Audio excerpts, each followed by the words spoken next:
Hello, my name is Aisha Thomas, your organizational development leadership consultant and trainer. And I'm here to provide you tools and strategies because I live by the motto, which studies have proven that individuals don't typically quit the organization, they typically quit the leader. And that's why you need leadership development. And today I want us to really start walking through the process of the stages of team development.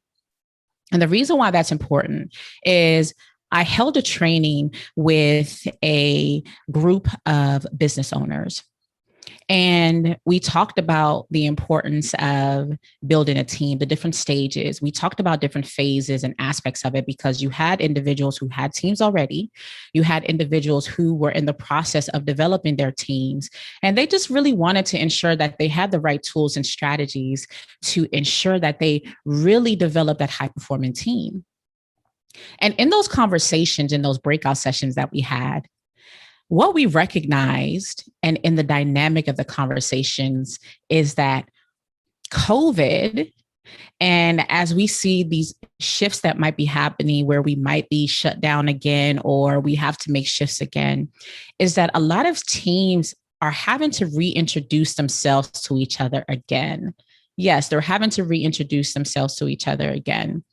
So walking you through the stages of team development is something that I want to do in a group of videos because I want us to really understand each stage and what happens in each stage. Because the more that we understand these things, the more that we can be prepared as we go back in and relearn our teams again, our team members. Yes, you might have worked with individuals for years, but again, COVID, being in this space of teleworking, not having that interpersonal, that connectivity, being in those same spaces really shifted a lot of things for individuals. So we have to pretty much go in it as if we are building brand new teams. So walk with me as we talk about the stages of team formation and identify as we talk about it, what stage are you on? What stage are you on and how are you utilizing these tools to ensure that how you build team cohesion is effective? So as we walk through the stages of team formation, remember, really think about what stage you're in. Because again, even as we did form our teams, some of us didn't pay attention to these different stages and these different highlights to ensure that we were connecting and we were focusing on these necessary areas effectively. So the first stage that we're going to look at is the forming stage. Many of you, again, you might be in that space where you are forming a team or again, reintroducing yourselves to your team. But this is the stage where there is going to be team orientation, right? It's like, again, getting to know each other all over again, or you are getting to know your team for the first time.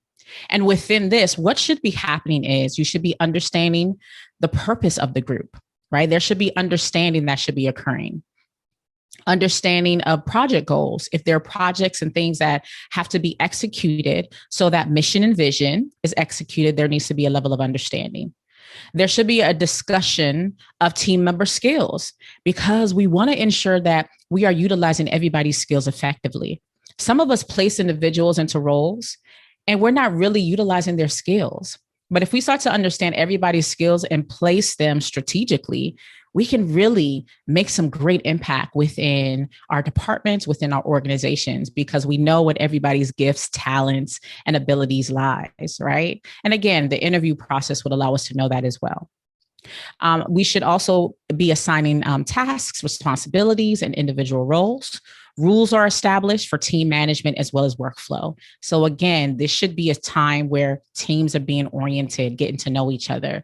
And even if you have someone new coming in, really think about, have you taken time to really ensure that this is happening effectively? I have been on teams and someone's been hired and I'm like, I don't really know what they do. Oh, I might know some components of it, but I might not know all the different aspects of their roles and responsibilities. And it's important that team members know that because, again, if I have a question or a concern, or sometimes it's just, again, important that team members know that how each person has that important, let's look at it as a puzzle piece.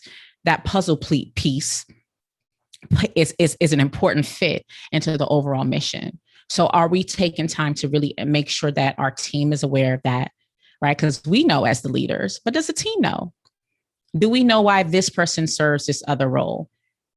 Why this person is doing these specific things, why this person is maybe coming into that space and asking those questions, because some people do get territorial, or they might not understand why this person is asking that person questions, not realizing that that's what they were hired for, or that's what they were directed to do. So really creating or developing that understanding is extremely important. So we should also be ensuring that there should be some clarification of organizational goals. Have you had that conversation so everyone sees the big picture? Defining the job descriptions, right? So, because again, sometimes we have these job descriptions that are outdated, or again, there needs to be a level of clarity and understanding. These are your roles and responsibilities. Identifying individual skills, as mentioned before, setting personal and team goals. So ensuring that the person knows their personal goal as well as the team goal. Because again, although we are individuals, we're still working together as a team. And creating a competency framework, right?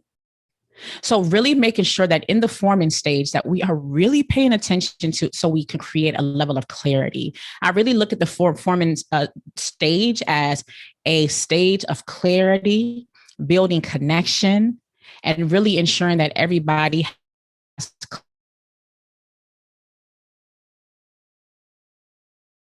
those that are going back into the workspace, those that are going back into the office, or having to reconnect again. This might be something you need to revisit, and it's okay to do that. But again, if you are building a team, make sure that you're hitting all these marks. Is there clarity? Is there understand? Does your team know where direction they are headed? Because just imagine if you start driving in a direction and you never turn the GPS on and you don't know where you're going, or you've been somewhere one time and you think you might remember where you're going, but there's a bunch of turns and now you get lost. That's what could happen when you're not providing your team clarity on directions. It's like, all right, I gave you directions one time. I hope that you remember those directions. And again, sometimes with the hustle and bustle of work, sometimes we don't give them the GPS, the compass, or the map. So this just really allows us to ensure have that clear direction.